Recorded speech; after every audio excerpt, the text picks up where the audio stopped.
Days after discovering a cougar killed Gresham hiker Diana Bobber, a team of hunters went after her killer near Zigzag.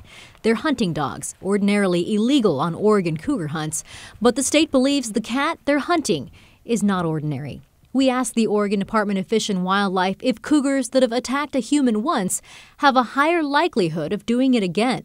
Via email, ODFW's Michelle Dennehy told us, "There is no way to test this, but cougars that attack pets or are seen repeatedly in daylight are considered human safety threats, and these signs establish a pattern of behavior that is concerning.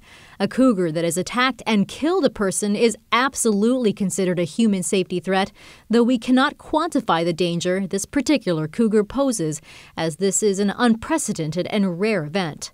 Those who live in and around Zigzag are both worried and, in some cases, not surprised by what happened. Now what we do, since we've had bears coming through and we've heard about the cougar, my neighbors and I, when we come down the walkway, he bangs his hands, makes lots of noise. I peer out and send P out first.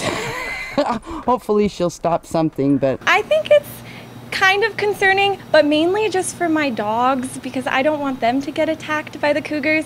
And my brother-in-law has trails cams on trails behind our houses, and he sees cougars on the cameras all the time. We asked ODFW how they justify hunting a cougar for killing a human in the cougar's habitat. Dennehy said, "It may be in its natural habitat, but it did not hunt its natural prey.